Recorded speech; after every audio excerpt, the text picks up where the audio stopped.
Agora já chegam para a gente as primeiras imagens ao vivo do local onde essa aeronave sofreu esse acidente. Ainda não se tem notícias do porquê ela caiu, mas infelizmente já são 4 mortos aqui na cidade de São Paulo nesse acidente. E de novo, né, vocês veem ali que está próximo do estádio, tanto que tem loja ali da torcida organizada do Palmeiras nas proximidades, além da Secretaria de Justiça e Defesa da Cidadania. Então, por que a gente está te mostrando isso? Porque a gente não tem informação a respeito de que tipo de aeronave era essa e que tipo de serviço ela estava fazendo. São 9 carros do Corpo de Bombeiros prestando assistência nesse momento. Você vê que tem prédios ali ao lado, né? Ao fundo, prédios é uma área eminentemente residencial, mas esse entroncamento no qual esse helicóptero caiu é um entroncamento onde a gente tem ali grandes prédios, edifícios públicos e também um enorme atacadão, né? Vamos ver se a nossa câmera consegue estabilizar, não tem problema, a gente vai mostrando para vocês, nós vamos ao vivo. Esse acidente aconteceu por volta das 2h30 da tarde e a coisa de 8 minutos o Corpo de Bombeiros confirmou as primeiras 4 mortes. Como os bombeiros estão aí, você vê na copa das árvores, eu entendo que a aeronave, ela tá presa ainda, ou entroncada aí nessa região de verde. Você vê que ali a gente tem a Secretaria de Justiça, também aqui de São Paulo, o Tribunal Regional do Trabalho, que estava em horário de expediente, esse atacadão que é bem grande. Você vê que tem muito galho, muita folha no chão, o que reforça aqui a impressão de que houve a queda sobre a copa das árvores e de que ainda há algum tipo de material aí preso nessas árvores onde, de novo, né, caiu esse helicóptero aqui na cidade de São Paulo. O que você está vendo aí é exatamente o entroncamento entre ali o atacadão, o TRT e aquele grupo de prédios comerciais que essa aeronave caiu. Tem polícia militar isolando o local, tem muitas viaturas e viaturas grandes do Corpo de Bombeiros. Nesse momento você vê a chegada de mais um caminhão do Corpo de Bombeiros, unidade de salvamento, das grandes, das mais bem equipadas. A gente vai aqui acessar também, claro, as redes sociais do Corpo de Bombeiros, para que a gente possa, inclusive, entender se mais informações estão sendo publicadas nesse momento. Há aí muitas dúvidas sobre quem eram as pessoas que estavam, né? Mais cedo, o Corpo de Bombeiros publicou o seguinte, olha, 2h35, houve a queda de uma aeronave, um helicóptero na rua Padre Luiz, né? Alves Siqueira e a rua James Holland, na Barra Funda. São 9 viaturas trabalhando no local e já naquele momento, isso foi publicizado pelo Corpo de Bombeiros às 2h43 da tarde. Já ali eles constatavam que havia vítimas fatais, né? Ou seja, pessoas que morreram nessa ocorrência, nesse acidente, e coisa de 25 minutos depois, o Corpo de Bombeiros confirma as primeiras 4 mortes nesse acidente, que ainda está em curso o movimento aí de resgate ou mesmo de alcançar os demais, se havia demais passageiros. No momento, o que a gente sabe é que pelo menos 4 pessoas morreram nessa que é uma região, como vocês viram, uma região que tem muito adensamento populacional. Aparentemente, a aeronave caiu sobre a copa das árvores, porque você vê aí os integrantes das forças de salvamento chegando aí nesse local. Vem para cá, Yuri Pita, que está comigo nessa cobertura. Yuri conhece super bem a região. Yuri, é um local onde você tem muita casa, mas você também tem prédios públicos muito adensados, né? Explica pra gente. Oi, Dani, boa tarde para você, para quem está com a gente no 360. Essa região da Barra Funda, ela é uma região que tem terrenos muito grandes porque havia antigamente muitos galpões industriais e parte desses galpões industriais deram lugar a uma série de outros novos empreendimentos, alguns públicos como o Tribunal, o Fórum Mário Magalhães ali do lado, que é também o Fórum da Barra Funda, bastante movimentado. O Tribunal Regional do Trabalho, como você disse, é próximo também ali da Avenida Marquês de São Vicente.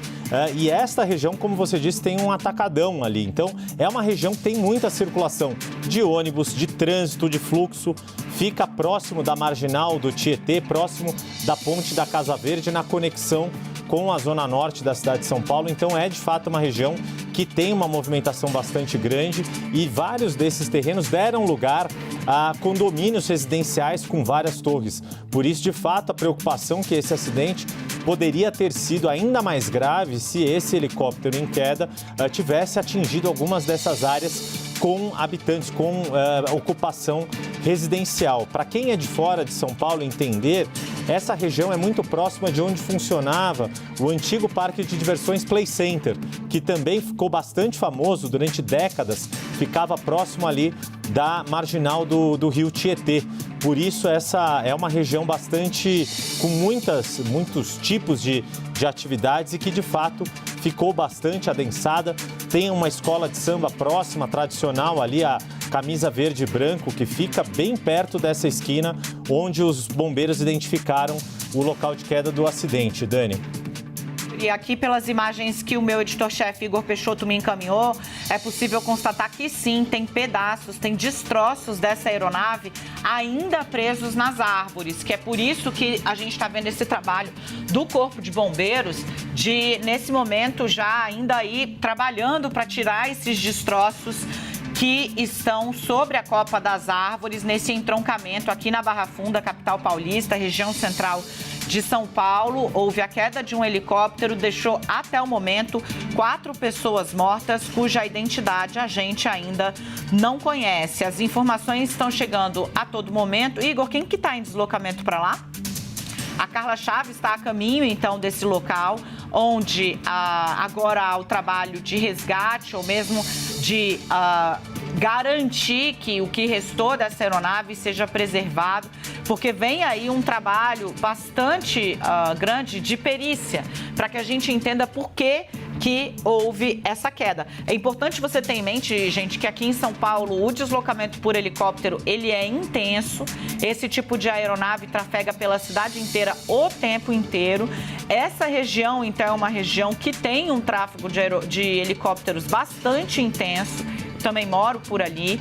E aí, Yuri, o que a gente vê nesse momento é uma mobilização muito grande de unidades do Corpo de Bombeiros, são pelo menos 9 viaturas, porque tem vazamento de querosene de aviação, de combustível das aeronaves, então é preciso atuar para evitar que haja, por algum motivo, intercorrência, do acidente a incêndio, e as pessoas ficam bastante focadas nisso. E já 4 vítimas, a gente não tem informação se esse era o número total de passageiros dentro desse helicóptero ou se ainda há pessoas em operação, em situação de resgate. Pois é, e esse é um aspecto bem importante que você coloca, Dani, da preocupação ali, porque o helicóptero tem a questão do combustível bastante inflamado e aparentemente, pelo que a gente percebe, não dá pra gente, a gente ainda não tem informações se esse helicóptero estava em procedimento de subida, de decolagem ou de aterrissagem, se precisou fazer um pouso de emergência, qual era o itinerário, o plano de voo deste helicóptero, mas esta é uma região para entender também que do outro lado do rio, por exemplo, é razoavelmente próximo, na outra margem do rio Tietê, do Campo de Marte, que é um local também bastante utilizado para decolagem de helicópteros, de aviões de pequeno porte. Inclusive, foi objeto recente de um acordo entre o governo federal e o município de São Paulo em torno dessa região. O sambódromo do AMB, que também é uma área bastante ampla, fica do outro lado do rio, a menos de 1 quilômetro de distância. Então, se esse piloto estivesse enfrentando dificuldades em voo, pode ser que ele tenha tentado chegar em alguma área para tentar fazer um pouso de emergência mais aberta. Tem um caso bastante notório de acidente de helicóptero que, felizmente, não teve mortos, que ocorreu na cidade de São Paulo, inclusive com um colega jornalista na época da Rádio Eldorado, que ele e o piloto no helicóptero, eles conseguiram fazer um pouso de emergência na marginal do Rio Pinheiros. É um caso que ocorreu já há bastante tempo, Geraldo Nunes é um repórter aéreo bastante famoso da cidade de São Paulo e este helicóptero em que eles estavam procurou a marginal do Rio Pinheiros para fazer a aterrissagem de emergência e eles conseguiram se salvar sem ferimentos. Infelizmente, neste caso de hoje, aparentemente o piloto não conseguiu ter o mesmo êxito no procedimento de emergência e acabaram ocorrendo essas mortes, Dani. Eu vou tentar aqui, eu estou buscando contato com um grupo de pilotos que eu conheci, inclusive, por conta, gente, do desastre na região ali do litoral paulista, quando houve aquela chuva gigantesca, 600 milímetros de chuva. Nossa, gente, as primeiras fotos, o helicóptero se acabou.